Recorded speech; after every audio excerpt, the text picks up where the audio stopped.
अस्सलाम वालेकुम, मतीउल्लाह जान एमजे टीवी और मेरे साथ मौजूद हैं साकिब बशीर। सिंध हाई कोर्ट की तरफ से जस्टिस के आगा का तहरीरी हुक्मनामा जारी हो गया है, जिसमें जस्टिस तारिक महमूद जहांगीरी को फरीक बनाने की जो दरख्वास्तें थी वो मुस्तरद की गई हैं और दीगर तमाम दरख्वास्तें भी मुस्तरद कर दी गई हैं। दूसरी तरफ कराची यूनिवर्सिटी की तरफ से एलामिया में ये इंकशाफ किया गया है कि जस्टिस तारिक महमूद जहांगीरी की जो डिग्री है कानून की, उसको मनसूख कर दिया गया है। तासुर ये मिल रहा है कि एक जज की डिग्री जिसकी मनसूख हो गया अब वो जज नहीं रहा, मगर ऐसा है नहीं, क्योंकि आइनी तौर पे किसी भी जज को सिर्फ और सिर्फ आइनी तरीके यानी सुप्रीम जुडिशल काउंसिल के ज़रिए ही हटाया जा सकता है। दूसरी तरफ 29 तारीख को जस्टिस तारिक महमूद जहांगीरी को जो अदालती काम से रोकने का हुक्म इस्लामाबाद हाई कोर्ट के चीफ जस्टिस सरफराज डोगर ने जारी किया था, उनके बेंच ने, उसके ख़िलाफ़ जो जस्टिस तारिक जहांगीरी की अपीलें हैं वो भी समाअत के लिए मुकर्रर हो गई हैं। तो अब 29 तारीख भी बड़ी अहम है और जुडिशल काउंसिल की तरफ से अभी कोई हिलजुल नहीं हो रही, किसी किस्म की कोई कार्रवाई नहीं हो रही। उसका इजलास कब होगा ये भी आने वाले दिनों में ही इसका कुछ अंदाज़ा हो सकेगा। मगर आपको ये बताते चलें कि बहुत कम लोग ये जानते हैं कि जस्टिस तारिक महमूद जहांगीरी की डिग्री का मसला क्या है। और ये मामला तकरीबन आज से 1 साल पहले उस वक्त शुरू हुआ जब अचानक ये खबर आई कि कराची यूनिवर्सिटी के सिंडिकेट की मीटिंग में जो है जस्टिस तारिक महमूद जहांगीरी की डिग्री को जो है वो मशकूक करार दिया गया है और उसके ख़िलाफ़ फिर मामला सिंध हाई कोर्ट में भी चले गए। मगर 1 साल पहले साकिब बशीर आपको सिर्फ सुनाना चाहते हैं कि कराची यूनिवर्सिटी के जो एक सिंडिकेट के रुकन थे प्रोफेसर डॉक्टर रियाज, उन्होंने मतीउल्लाह जान एमजे टीवी को 1 साल पहले जब मैं कराची में ही था एक कॉन्फ्रेंस के सिलसिले में एक खसूसी इंटरव्यू दिया था और उन्होंने बताया था कि उनके साथ क्या हुआ जब उन्होंने सिंडिकेट के इजलास में शरीक होने की कोशिश की, तो इजलास में शरीक होने से रोकने के लिए उनके साथ क्या किया गया और असल में इजलास के अंदर ये मामलात क्या थे डिग्री के हवाले से। तो सुनते ही डॉक्टर रियाज ने 1 साल पहले क्या बताया था। देखिए, मुझे उठा लिया 1:15 बजे। वो इजलास 3 बजे शुरू हुआ, शायद 5 बजे 5:30 बजे ख़त्म हुआ। मैं जब रिहा हुआ तकरीबन 9:30 10 बजे के दरमियान, तो उसके बाद मुझे पता चला कि वो जो एजेंडा आइटम था वो अप्रूव हो गया। लेकिन जब ये एजेंडा आइटम हमें एजेंडा मिला था 23 अगस्त को, तो एक बड़ी अजीबोगरीब बात थी कि मैं यूनिवर्सिटी की सिंडिकेट में अभी तो 1 साल से हूँ, उससे पहले भी रह चुका हूँ। और कोई पिछले तकरीबन 1973 का एक्ट जब से बना है, हमारी सिंडिकेट इसी तरह से चलती है। और मेरी मालूमात में और जो इस वक्त मौजूदा सिंडिकेट के अरकान हैं उनकी मालूमात में भी कभी भी अनफेयर मीन्स कमेटी की रिपोर्ट सिंडिकेट में नहीं लाई गई। तो ये बड़ी हैरानकुन बात थी कि अब की अनफेयर मीन्स कमेटी की रिपोर्ट क्यों आ रही है और हमें दी क्यों नहीं गई है। तो मैंने फिर पता किया, जो कमेटी के कुछ अरकान थे, मैं उनसे जाके मिला पर्सनली और मैंने उनसे पूछा, तो उन्होंने कहा भाई ये एक ही केस है तारिक महमूद जहांगीरी साहब का, और इनके बारे में हमें ये बताया गया कि उन्होंने तारिक महमूद जहांगीरी के नाम से 1991 में शायद इनको डिबार किया गया है, तो इन्होंने इम्तहान दिया होगा 89-90 में और ये अनफेयर मीन्स में पकड़े गए। लेकिन डिबार किया हुआ है और फिर इन्होंने इम्तिहान दिया, ये कैसे? हाँ, वो ये हुआ ये कि इनको जब उन्होंने अनफेयर मीन्स की उस ज़माने की कमेटी की रिपोर्ट निकाली कि इनको ये पकड़े गए थे और इनको 3 साल की डिबार किया था, लेकिन उन्होंने अगले साल ही इम्तहान दे दिया। और अब की जो है वो तारिक महमूद और उसके नाम के साथ जो है वो वालिद के नाम में से ख्वाजा हटा दिया। मतलब ये तय हो गया कि तारिक महमूद जहांगीरी ने इम्तिहान दे दिया। हाँ, ये उन्होंने तय हो गया, ये वो तस्लीम हाँ, कर लिया तस्लीम यूनिवर्सिटी। करे थे। सिर्फ ये हुआ है कि उन्होंने अगले साल दिया जो नहीं दे सकते थे। अच्छा, लेकिन आमतौर पे जो है वो ये जो अनफेयर मीन्स कमेटी है, इसकी एक रिवायत रही है कि साल में यूनिवर्सिटी के प्राइवेट इम्तहान वगैरह बहुत होते थे पहले, अब थोड़े कम हो गए। 70-80 केसेस आते हैं, वो कमेटी शायद साल में 2 या 3 बार मिलती है। तो उस 10 लोगों को जो है वो दे देती है सज़ा 3 साल की, 10 को 1 साल की, किसी को माफ़ कर देती है। तो आमतौर पे होता ये है कि 1-2 महीने बाद ही कैंडिडेट दोबारा दरख्वास्त देता है कि बड़ी सख्त सज़ा दे दी, ज़रा कम कर दें, तो वो 3 साल को 1 साल कर देते हैं, 1 साल को 6 महीने कर देते हैं। तो इस बारे में खदशा ये भी है कि अगर उनको ये उन्हीं की अनफेयर मीन्स में वो पकड़े गए थे और उसके बाद उन्होंने अगले साल इम्तहान दिया, तो शायद उन्होंने कंडोन करा लिया होगा। तो मेरे मालूम किया कि तो मुझे पता चला कि अनफेयर मीन्स कमेटी में ये नहीं बताया गया कि उन्होंने कंडोन करने की कोई दरख्वास्त दी होगी कि नहीं दी होगी। और फिर मुझे ये भी पता चला कि भाई वहाँ पे जो है वो क्या नाम है, ये कहा गया, हमारे वाइस चांसलर साहब को लोगों ने मुझे बताया, तो उन्होंने कहा कि भाई मेरे ऊपर तो दबाव है इसको اس کو کرنا ہے. اچھا یہ دباؤ کی خبر وائس چانسلر صاحب نے خود کنفرم کی؟ ہاں میری تو اطلاع یہی اس اجلاس میں انہوں نے کہی. یہ کون سے اجلاس میں انہوں انفیئر نے؟ مینس کمیٹی کے اجلاس. ثاقب بشیر آپ نے سن لیا. ایک تو وائس چانسلر صاحب بڑے دباؤ میں تھے اور ڈاکٹر ریاض نے بتایا, اور یہ 1 سال پہلے کا انٹرویو ہے, کہ ان پہ بڑا دباؤ ہے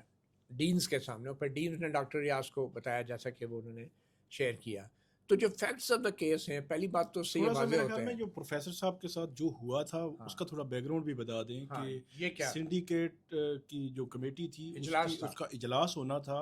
اور اجلاس کے لیے یہ گھر سے نکلے تھے اور یہ ایک مختلف رائے رکھتے تھے, جس طرح اس انٹرویو میں بھی واضح نظر آ رہا ہے کہ یہ مختلف رائے رکھتے تھے. تو یہ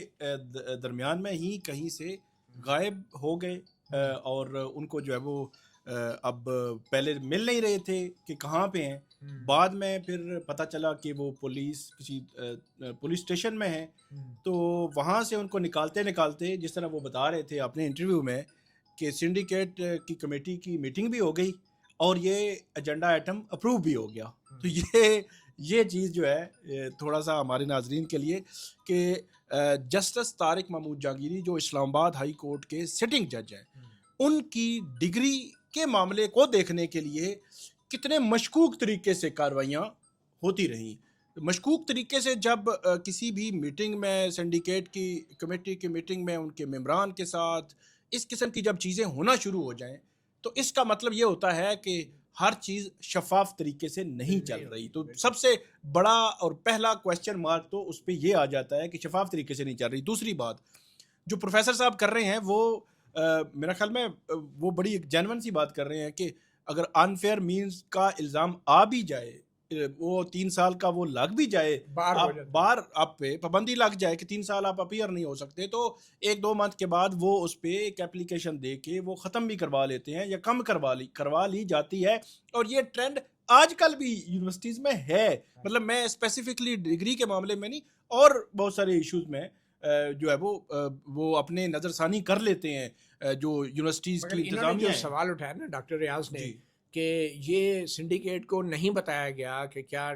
جسٹس طارق محمود جہانگیری کی طرف سے بطور ایک طالب علم کوئی درخواست دی گئی تھی کہ یہ میرے پہ جو بار لگایا گیا ہے یہ بہت سخت ہے, اس کو نرم کیا جائے, یا 3 سال کا ہے تو 1 سال یا 2 سال, کیا کوئی ایسی درخواست ریکارڈ پہ ہے یا نہیں. شاید ڈاکٹر ریاض کے انہی سوالات سے گھبرا کے ان کو جو ہے نا سنڈیکیٹ کی میٹنگ میں آنے سے پہلے گرفتار کر لیا گیا اور تھانے میں بٹھائے رکھا, کیونکہ انہوں نے پوچھنا شروع کر دیا کہ ایک بات تو یہ جس طرح خود بتا رہے تھے کہ انفیئر مینز کا معاملہ سینڈیکیٹ کی کمیٹی کی میٹنگ میں کبھی نہیں آیا, کبھی نہیں آتا, اور انہوں نے ہائی لیول پہ ڈسکس انہوں نے کہا پہلی بات تو یہ ہے کہ پہلی دفعہ آیا ایجنڈا آئٹمز پر. دوسرا انہوں نے کہا کہ میں پھر ممبران سے میں نے ملنا شروع کر دیا, جب ملا تو انہوں نے کہا وہ ایجنڈا آئٹم سے متعلقہ چیزیں دی بھی نہیں گئی قبل از وقت, جو ہے وہ کوئی فائل کوئی چیز کہ یہ چیز ڈسکس جو وائس چانسلر صاحب نے انکشاف کیا کہ میرے پہ بڑا دباؤ ہے, ڈاکٹر ریاض صاحب کے بقول وائس چانسلر صاحب نے کہا میرے پہ بڑا دباؤ ہے. اور آگے جا کے آپ کو پتہ ہے انہوں نے ایک اور انکشاف کیا کہ اس میٹنگ سے 1 یا 2 دن پہلے وائس چانسلر صاحب اسپیشلی اسلام آباد بھی آئے. اچھا جی ہاں, اور اسلام آباد سے آئے, اور وہ اسلام آباد میں کیا میٹنگز ہوئی ان کی کوئی تفصیل نہیں ہے, مگر انہوں نے یہ ضرور بتایا واپسی پہ کہ ان پہ دباؤ بہت ہے کہ یہ کام کرنا ہے. تو یہ چیز, اور اس میں فیکٹس ہو گئے, یہ فیکٹس ہو گئے. اور اس میں ایک اور چیز ایڈ کرنا بہت ضروری ہے. اب ہو سکتا ہے کہ یونیورسٹی کے رولز میں یہ چیز ہو, یا سینڈیکیٹ کمیٹی یا انفیئر میلز کی کمیٹی ان کے رولز میں ہو کہ انہوں نے خود اسیس کرنا ہے کہ XYZ کی ڈگری پہ اگر آبجیکشن آ رہا ہے تو وہ ٹھیک ہے یا نہیں ہے, اس کو نوٹس کرنے کی ضرورت نہیں ہے. لیکن 40 سال کے بعد اتنے ہائی پروفائل ایک شخصیت کو آپ کویسچن مارک کرنے جا رہے ہیں, تو کیا ضروری نہیں تھا کہ جو کراچی یونیورسٹی جو ہے کم سے کم ان جج صاحب کو ایک نوٹس کر دیتی, ان کو کہتی کہ یہ آبجیکشن آ رہا ہے, اگر جو مطلب 40 سال کے بعد آبجیکشن آیا تو آپ اگر اپنے دفاع میں کوئی چیز لانا چاہتے ہیں تو ہم آپ کو ایک موقع جو ہے وہ دے دیتے ہیں. وہ موقع کراچی یونیورسٹی نے نہیں دیا, وہ موقع جو سندھ ہائی کورٹ ہے اس نے بھی نہیں دیا. اب ہمارا قلعہ تو میرے خیال میں وہ کراچی یونیورسٹی والا بہت پیچھے رہ جاتا ہے جب سندھ ہائی کورٹ کے 2 سٹنگ ججز دو آئینی دماغ آج کل عدالتی اصطلاح میں وہ جو سپیریئر کلاس ہے، عدلیہ میں ایک سپیریئر کلاس ہے، آئینی بینچ، جی آئینی بینچ، اس کے سربراہ وہ جو ہے آپ آرڈر پڑھیں، آپ حیران ہو جائیں گے کہ 4 صفحے کے آرڈر میں صاحب جو ہے وہ ٹائم نہیں دے رہے کس کو، جسٹس طارق محمود جہانگیری کو۔ اور ایک اور بات، ابھی ہم جو شاہد حسین ہیں سینئر جرنلسٹ ہیں اور کورٹ رپورٹر، ان کو بھی ہم لیتے ہیں، وہ ان کا میں ولاگ سن رہا تھا، کراچی میں سندھ ہائی کورٹ میں وہ موجود تھے ان پروسیڈنگز کے دوران۔ ایک بات انہوں نے کی کہ جسٹس طارق محمود جہانگیری کے خلاف کے حوالے سے فیصلہ ہونے جا رہا ہے، اور وہاں پہ جب یہ روسٹرم پہ جا کر کھڑے ہوئے انہوں نے بار بار یہ بات کی کہ مجھے فریق بنانے کی اجازت دی جائے، تو اس وقت جو ہے وہ یہ بات جب ان کی جانب سے کی گئی تو یہ شاہد بھائی جو ہے ان کے ولاگ میں نے سنا کہ وہ کہہ رہے ہیں کہ جو کراچی یونیورسٹی کے وکیل تھے انہوں نے کہا کہ یہ کون اجنبی آ گئے ہیں، اجنبی مطلب جسٹس طارق محمود جہانگیری اسلام آباد ہائی کورٹ کے جج ہیں، پورے ملک میں رولا پڑا ہوا ہے، میڈیا پہ کیس بھی وہی ہے جن کی ڈگری جس کا، تو وہ اس کو اجنبی کہہ رہے ہیں۔ اچھا وہ کون وکیل تھے جو یہ کہہ رہے تھے؟ یہ پوچھتے ہیں شاہد بھائی سے کہ یہ بڑے بڑے کردار بے نقاب ہوں گے۔ جی شاہد صاحب بہت شکریہ ہمیں جوائن کرنے کا۔ یہ بتائیں کہ یہ سب سے پہلے یہ کیس لگا کیسے آئینی بینچ کے سامنے، جسٹس کے آغا صاحب کے سامنے؟ جی اس میں دیکھیں ساقب بھائی معاملہ یہ تھا کہ ریگولر بینچز میں کیس تھا، اور شروع میں چونکہ یہ ستمبر میں اس وقت یہ آئینی بینچ میں جو تقسیم نہیں ہوا تھا، یعنی کہ جیسے ابھی آج کل سپریم کورٹ میں صورتحال ہے کہ بینچز تقسیم ایک ریگولر ہے اور ایک آئینی بینچز کا معاملہ ہے، تو سندھ ہائی کورٹ میں بھی اسی طرح کا معاملہ تھا۔ تو اس وقت جسٹس صلاح الدین پنور کی سربراہی میں بینچ نے حکم امرا جاری کیا تھا ستمبر 2024 میں۔ اس کے بعد پھر یہ جسٹس عدنان چودھری کی عدالت میں زیر سماعت رہا، اور کیس چونکہ عدالتی وقت کی کمی یا ویسے کسی کی اس وقت دلچسپی شاید نہ ہو، کیس سماعت کے لیے مقرر نہیں ہوتا تھا، تو کراچی یونیورسٹی نے جو کہ اس معاملے میں فریق تھے انہوں نے جو درخواست دائر کی کہ اس کیس کو سنا جائے 2 سے 3 دفعہ، اور حالانکہ کراچی بار کی درخواست میں خود کراچی یونیورسٹی یہ قرار دے چکے کہ اس معاملے میں سے ہمارا کوئی تعلق نہیں ہے، ان کا جواب جمع ہو چکا تھا۔ اچھا یہ کب جمع ہوا ہے یہ جواب؟ کراچی یونیورسٹی کا کب جواب جمع ہوا ہے کہ ہمارا اس معاملے سے کوئی تعلق نہیں؟ کراچی یونیورسٹی کی طرف سے یہ 2024 کے اینڈ میں ہی جمع کیا گیا تھا کراچی یونیورسٹی کی طرف سے کراچی بار کی اپلیکیشن میں، جس میں انہوں نے کہا تھا کہ عدالت جو فیصلہ کرے گی ہم اس پہ عمل درآمد کریں گے، اور ویسے اس معاملے میں انہوں نے کوئی دلچسپی کا اظہار نہیں کیا تھا۔ اس کے بعد پھر اچانک کراچی یونیورسٹی کو معلوم نہیں کہ کیا ہوا کہ انہوں نے خود سرمد ہانی صاحب کے بیٹے ہیں، امیر ہانی مسلم صاحب کے بیٹے ہیں سرمد ہانی، یہ سابق سپریم کورٹ کے جج ہیں امیر ہانی مسلم، ان کے بیٹے ہیں سرمد ہانی، یہ وکیل ہیں کراچی یونیورسٹی کے، کراچی یونیورسٹی کے وکیل تھے، اور انہوں نے جو ہے وہ 2 سے 3 دفعہ ارجنسی کی درخواست لگائی کراچی یونیورسٹی کی طرف سے کہ اس کیس کو سنا جائے، تب بھی سماعت نہیں ہو پا رہی تھی۔ تو اچانک پھر سندھ ہائر ایجوکیشن کی طرف سے ایک درخواست دائر کی جاتی ہے۔ اس وقت چونکہ فاروق ایچ نائک صاحب جو ہے پہلے پاکستان بار کونسل کے صدر تھے، تو جس بینچ میں عدنان کریم صاحب ہوتے تھے اس بینچ میں یہ کیس سماعت کے لیے مقرر نہ کیا جائے، یہ ایک جوڈیشل آرڈر جاری کیا گیا تھا کہ فاروق ایچ نائک کی کمپنی میں عدنان کریم میمن جو ہے وہ جونیئر رہ چکے ہیں، تو لہٰذا جس بینچ میں وہ ہوتے تھے اس بینچ میں یہ کیس سماعت کے لیے مقرر ہی نہیں ہوتا تھا۔ تو اس کے بعد اچانک یہ پتا چلا کہ چونکہ آئینی بینچ میں معاملہ تبدیل ہو گیا تھا، تو یہاں پہ 3 سے 4 آئینی بینچز کراچی میں کام کر رہی ہیں، جس میں نہیں ایک سیکنڈ مجھے یہ بتائیں نا، پہلے جو عدنان کریم صاحب کا جو بینچ تھا وہ آئینی بینچ تو نہیں تھا، تو پھر عدنان کریم صاحب اس وقت ریگولر بینچ میں ہوتے تھے، جیسے صلاح الدین پنور سینئر جج تھے، عدنان کریم جونیئر جج تھے، 2 ججز انہوں نے اس وقت اسٹے دیا تھا، لیکن اس دوران فاروق ایچ نائک صاحب آگے تھے۔ اب جو درخواست اچھا فاروق ایچ نائک صاحب عدنان کریم صاحب کی کورٹ میں جب وہ پہلے سے کیس لگا تھا تو فاروق ایچ نائک اچانک انہوں نے انٹری دے دی، جو درخواست گزار ہیں ان کا یہ کہنا ہے کہ چونکہ جس بینچ میں کیس نہ لگوانا ہو تو پھر کسی نہ کسی متنازع شخص کو یا ان کا کسی تاکہ وکالت نامہ جمع کرا دیا جائے تاکہ وہ کیس وہاں سے ہٹ جائے، تو ان کا وکالت نامہ جمع کرایا گیا۔ تو اس دوران جو آئینی بینچز کی تشکیل ہو جاتی ہے، تو یوسف سعید صاحب کی بینچ میں یہ کیس سماعت کے لیے مقرر کیا جاتا ہے، تو وہاں یوسف سعید صاحب کا جو آئینی بینچ ہے اس میں اچھا اس کی کوئی وضاحت دی گئی ہے کہ یہ آئینی معاملہ ہے؟ کیونکہ یہ تو بنیادی طور پہ حقائق کا تنازع ہے نا، فیکچوئل کنٹروورسی ہے، اس کا آئینی بینچ سے کیا تعلق؟ کوئی اس کا جواز دیا گیا یہ معاملہ آئینی بینچ پہ بھیجنے کا؟ इस मामले में डिस्कस नहीं किया गया, लेकिन ये चूंकि जब अदनान करीम मेमन साहब वापस आ गए इनकी जस्टिस के आगे की बेंच में, तो उस वक्त सूट कर रहा था शायद सूबाई हुकूमत को भी, तो एचसीसी की तरफ से एक एप्लीकेशन आती है कि ये जो है अर्जेंसी लगाई जाए, हालांकि जो as per roster date fix थी वो 30 सितंबर की थी। तो उस दौरान वकालतनामा भी विड्रॉ हो जाता है 21 तारीख को और 25 उसमें फिर ये फारूक एच नाइक साहब जो है वो अपना वकालतनामा विड्रॉ कर लेते हैं अदनान करीम साहब की वजह से। अदनान करीम साहब जो है चूंकि उनका ये कहना है, जो फारूक नाइक साहब की टीम है, उनका ये कहना है कि चूंकि ये पाकिस्तान बार काउंसिल के सदर नहीं रहे तो इसलिए अब वकालतनामे की उनकी जरूरत नहीं है। लेकिन जो दूसरी साइड है जो दरखास्त गुजार है, उनका ये कहना है कि चूंकि अदनान करीम स्टे देने में वालों में से एक थे और कल भी कुछ उनका नरम गोशा था जहांगीर साहब के जब केस की समाअत हो रही थी, वो बार बार कहते रहे कि जी मैं इंसाफ करूंगा, ना इंसाफी नहीं करूंगा इनको जस्टिस के आगा साहब को बाईपास करके। अक्सर आप देखते हैं कि जूनियर जज खामोश रहते हैं ज्यादातर, लेकिन अदनान करीम साहब बोलते रहे कि नहीं हम इंसाफ करेंगे। और उसके बाद फिर हुआ ये कि वो जब बेंच 2 यूसुफ सईद की कोर्ट में था, तो फिर इन्होंने कहा कि ये चूंकि अब अदनान करीम फारूक नाइक साहब का वकालतनामा विड्रॉ हो चुका है, तो ये बेंच में बनता ही बेंच 1 का ही केस बनता है, 2 में लगाया ना जाए। हालांकि दोनों एनी बेंचेस थे, बेंच 1 के आगा की और यूसुफ सईद की भी जो है वो एनी बेंच थी। तो वो चूंकि वकालतनामा एक रुकावट था, वो रुकावट खत्म हुई और वकालतनामा खत्म वापस लेने के बाद ये केस एनी बेंच में चला जाता है, एनी वन में। और एक ही डेट में, जो कि पहले से ये लग रहा था कि जज साहब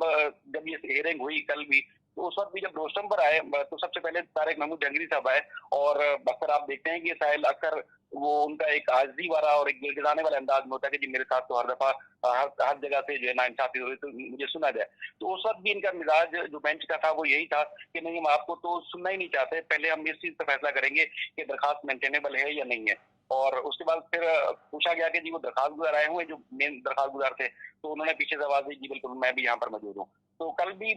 उस वक्त ये लग रहा था कि ये केस शायद सुन लें, और चूंकि इस्लामाबाद हाईकोर्ट बार की तरफ से जो थे उसमें फैसल सदीकी साहब थे, उसके बाद फिर एक दरखास्त गुजार की तरफ से बैरिस्टर सलाउद्दीन साहब थे, कराची बार की टीम मौजूद थी। तो उसमें आज के फैसले में ये भी लिखा हुआ कि कराची बार की तरफ से भी कोई पेश नहीं आया, हालांकि वो कराची बार की तरफ से लोग मौजूद थे। और जो सरकारी वकील खुद अदालत को कहते रहे कि चूंकि माहौल इस तरह का है तो हमें दलाइल देने के लिए मोहलत दीजिए, वो भी आज की अदालत की जो ये कौन से एक मिनट, ये बड़ा इंपॉर्टेंट नुकता है कि ये कौन से सरकारी वकील थे? एडवोकेट जनरल सिंध थे? जी एडवोकेट जनरल सिंध ने खुद उन्होंने कहा कि हमें मौका दिया जाए क्योंकि ऐसा माहौल नहीं है कि हम इस माहौल में दलाइल दे सकें। जी बिल्कुल, उनसे पूछा गया कि आगा साहब की तरफ से जो कि सरबराह बेंच के कि आप तैयार हैं दलाइल देंगे, तो उन्होंने कहा नहीं माहौल ऐसा नहीं है और हम जो है वो चाहते हैं कि इसमें मोहलत दी जाए या एक दो दिन की डेट मजीद। उन्होंने मोहलत की बजाय एडवोकेट जनरल सिंध साहब को रिलीफ ही दे दिया।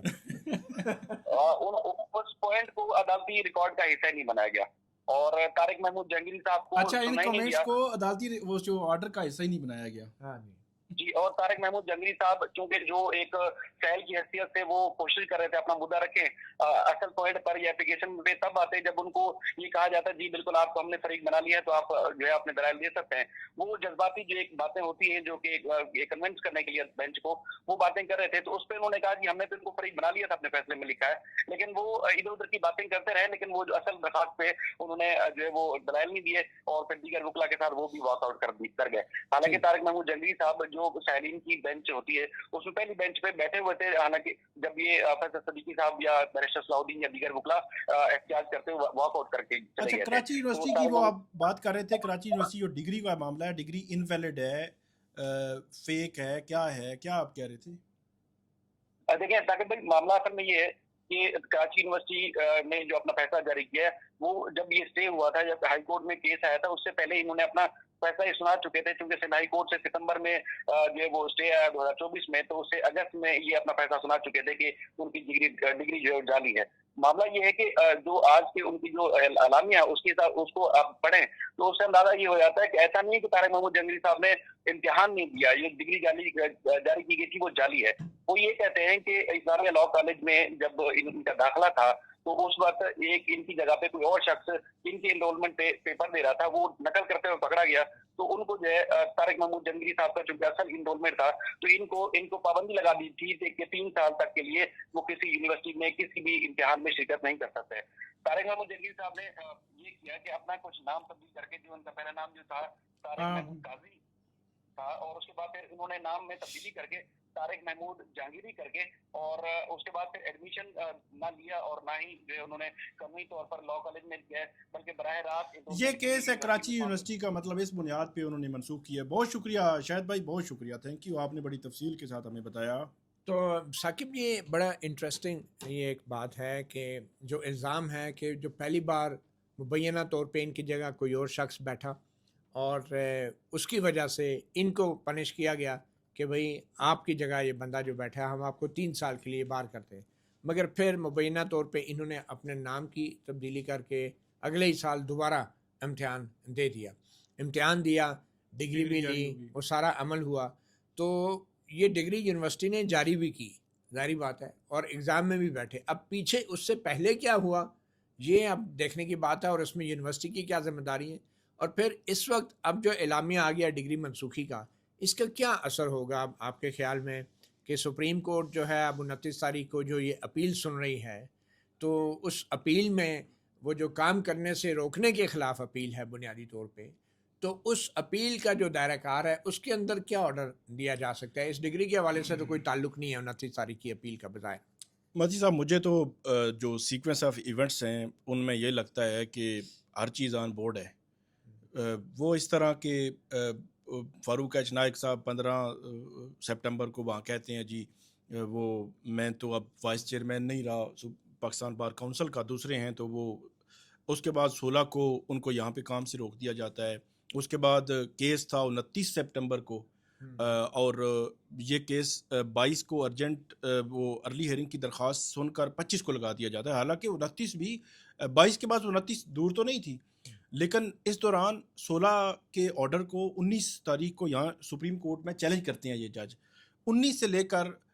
25 सितंबर तक सुप्रीम कोर्ट ने उस वक्त तक नई काज लिस्ट जारी नहीं की, नया बेंच नहीं बनाया, जब तक कि सिंध हाई कोर्ट का फैसला नहीं आ गया। सिंध हाई कोर्ट का फैसला तकरीबन 1, सवा 1 बजे, 1:30 बजे आता है, और यहाँ का जो निकला है उस वो तकरीबन 3:30, 4 बजे तक, 4 बजे जो है वो वेबसाइट पे आया है कि ये बेंच बन गया और 29 को केस जो है मुकर्रर हो गया है। तो वैसे तो 29 सितंबर को सुप्रीम कोर्ट के सामने कोई और चीज़ नहीं है, सिर्फ सिंपल एक गैर आइनी और गैर कानूनी किस्म का जस्टिस डोगर का ऑर्डर है, उसको उन्होंने सस्पेंड करना है और केस आगे बढ़ना है। मुझे ऐसे लगता है कि अब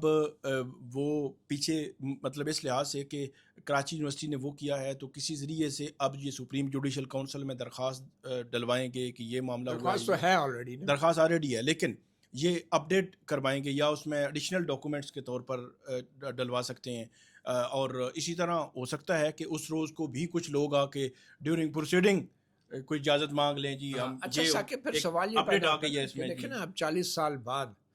एक ऐसे हसास मामलात, इलेक्शन के मामलात की समाअत करने के दौरान पहले तो उनको वो ट्राइब्यूनल का अख्तियार छीन लिया जाता है, फिर उनको अदालती काम से भी रोका जाता है 40 साल बाद, और वजह वो ख़ुद भी बता रहे हैं कि बज़ाहिर उनको ब्लैकमेल किया जा रहा है। तो क्या ये जो ब्लैकमेल करने का एक संगीन इल्ज़ाम है, एक हाई कोर्ट के जज की तरफ से ये इल्ज़ाम आ रहा है, क्या सुप्रीम जुडिशल काउंसिल उनकी भी कोई तहकीकात करेगी और क्या करना चाहिए? और क्या ये मुमकिन है कि अगर जस्टिस जहांगीरी को लेट से जुडिशल काउंसिल इनको ओहदे से हटा देती है, तो क्या ये फिर ख़ास तौर पे सिंध की कराची यूनिवर्सिटी की कोई डिग्री है, तो कराची यूनिवर्सिटी से सिर्फ एक जज ने तो नहीं डिग्रियां ली हुई ना, डिग्रियां तो भरी हुई हैं। सिंध हाई कोर्ट में भी कराची यूनिवर्सिटी के होंगे डिग्री वाले, कानून की डिग्री वाले, तो फिर क्या ये उनको भी एक किस्म का मैसेज है? और क्या ऐसे अहम ओहदों पे फायज रहने वाला एक शख्स है, उसको कभी उसकी डिग्री के ऊपर सवाल नहीं उठाया गया, एक ऐसे मौके पे सवाल क्यों उठाया गया? और क्या इसके पीछे आम शहरी हैं जो दरख्वास्तें डालते हैं, या बड़ी ख़ास शहरी हैं कि जो पसे पर्दा होते हैं वो कभी नज़र नहीं आते? एक तो आम शहरी नहीं होते, ख़ास शहरी होते हैं। दूसरे नंबर पे जो जज जो भी लोग जो है वो सिस्टम के ख़िलाफ़ खड़े होते हैं, सिस्टम की नहीं मानते, सिस्टम जो कुछ उनको ऑफ़र करता है वो नहीं मानते, और जस्टिस जहांगीरी उनमें से एक हैं, तो फिर उनके साथ यही होता है। बेशक एक बंदा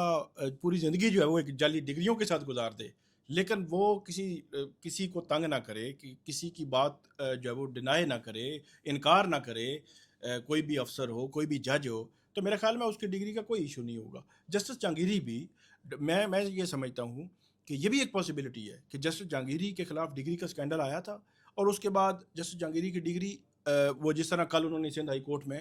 کہا کہ اس کی انہوں نے ایگزام بھی دیا اور ان کی ڈگری بھی جو اصلی ہے. تو جسٹس جہانگیری اگر کمپرومائز کر لیتے سسٹم کے ساتھ تو ہو سکتا ہے آج جو پریس ریلیز کراچی یونیورسٹی کی آئی ہے کہ ان کی ڈگری ہم کینسل کر رہے ہیں, وہ یہ کہتے کہ ہمیں مغالطہ ہوا ہے, ہم نے دوبارہ سینڈیکیٹ بلائی ہے اور اس سینڈیکیٹ نے کہا ہے کہ نہیں ہمیں کچھ مغالطہ ہو گیا تھا, ڈگری تو اصلی تھی. تو یہ بھی ہو سکتا تھا. یہ تو بالکل پرائرٹیز ہیں, بس سسٹم آپ کو گھماتا پھراتا رہتا ہے. وہ جو انہوں نے حوالہ بھی دیا ہے, جیسے جہانگیری نے بھی اپنا جو وہاں پہ کیس ہے ان کا, کہ جو صفدر شاہ تھے ان کے کیس کا حوالہ بھی دیا. وہ تھوڑا سا آپ اس کا بیک گراؤنڈ بتائیں کہ وہ کیا کیس تھا, کس طرح تھا. لیکن صفدر شاہ صاحب اس سپریم کورٹ کے بینچ پہ شامل تھے جنہوں نے ذوالفقار علی بھٹو کو سزائے موت دی تھی, مگر صفدر شاہ صاحب نے مخالفت کی تھی. تو اس وجہ سے جنرل ضیاء الحق کی جو رجیم تھی وہ ان کے پیچھے پڑ گئی اور بعد میں ان کو افغانستان کے راستے ملک چھوڑ کے جان بچانی پڑی, اور ان کے میٹرک کی سند نکال کے ان کے اوپر بات کرنا شروع ہو گئے. تو میرے خیال میں تو سپریم کورٹ کو بھی اس حوالے سے جو ہے ایک حتمی ضرور فیصلہ کرنا چاہیے کہ یہ ادارے جب کسی جج کو بلیک میل کرنے پہ آ جائیں تو اس کی 50 سال پرانی ڈگریاں بھی لے کے آ جاتے ہیں. تو کیا یہ بلیک میلنگ کی اجازت ہونی چاہیے؟ جس ملک میں اصلی ڈگری والے جو ہیں وہ اداروں کے ہاتھوں بلیک میل ہو کے ان کی مرضی کے فیصلے دیتے ہیں, اس ملک میں کوئی جعلی ڈگری والا اگر ان اداروں کے خلاف کھڑے ہو جائے تو بڑا جرم کیا بلیک میلنگ ہے یا وہ جعلی ڈگری کا جرم ہے؟ یہ بھی اب ایک سوال ہے. میں یہ نہیں کہہ رہا کہ اس کیس میں کوئی جعلی ڈگری ہے, وہ تو خود آپ نے بتایا امتحان بھی دیا اور اس میں ڈگری بھی ان کو یونیورسٹی نے جاری کی ہے, لیکن اس کے پیچھے جو پہلے کے واقعات ہیں کہ ان پہ جو پابندی لگی تھی وہ کسی اور شخص کے امتحان دینے کی وجہ سے لگی تھی, اس کی تحقیقات کس نے کرنی ہے؟ کیا اس کی تحقیقات جو ہے کہ آغا جیسے ججوں نے کرنی ہے جو پیپلز پارٹی کے جھالے بھی رہے ہیں, یا اس کی تحقیقات جوڈیشل کونسل نے کرنی ہے جیسا کہ آئین میں دیا گیا 209 کے اس میں جوڈیشل کونسل کے معاملے کو جوڈیشل کونسل کو وہ جو انٹینٹ ہے اس کو بھی دیکھنا ہوگا, کیونکہ جو پروفیسر صاحب نے آپ کو انٹرویو دیا, مجھے ایسے لگتا ہے کہ یہ ہو سکتا ہے جیسے جہانگیری اپنے ڈیفینس میں اگر یہ معاملہ چل پڑا, ان کو نوٹس ہو گئے, انہوں نے اپنا ڈیفینس لانا ہوگا, تو یہ بھی ایک ڈیفینس ان کا ہوگا. اس کی وجہ یہ ہے پورا پروسیس جو ہے پولیوٹ ہو گیا. یس, پورا پروسیس کہ جج کی ڈگری کو آپ دیکھنے جا رہے ہیں اور وائس چانسلر کیا کہہ رہا ہے, ایک پروفیسر یا اس ایک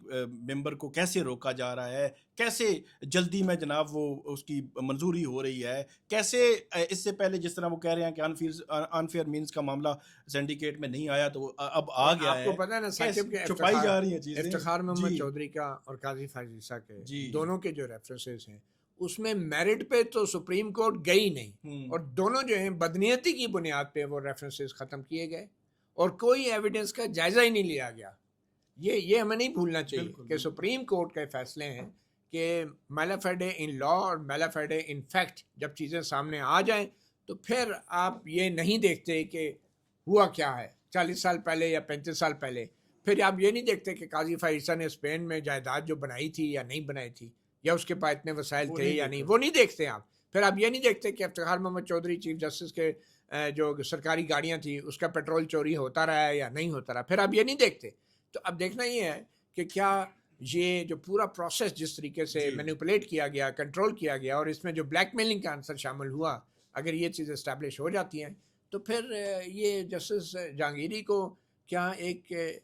مثال بنا کے پیش کیا جائے گا باقی ججوں کے لیے کہ خبردار کوئی گڑبڑ نہیں ہونا, ورنہ اپنی اپنی ڈگریاں سنبھال لیں. پھر یونیورسٹی کی طرف سے بھی وہ کیا کہیں گے, جتنی بھی ڈگری والی یونیورسٹیوں کہیں گے ساڑھے تے نہ رہنا, جاگتے رہنا. پھر یونیورسٹی کی طرف سے یہی فائنل اعلامیہ ہوگا. تو بہت شکریہ ثاقب بشیر. مطیع اللہ جان, ایم جے ٹی وی کو اجازت دیجیے. اللہ حافظ.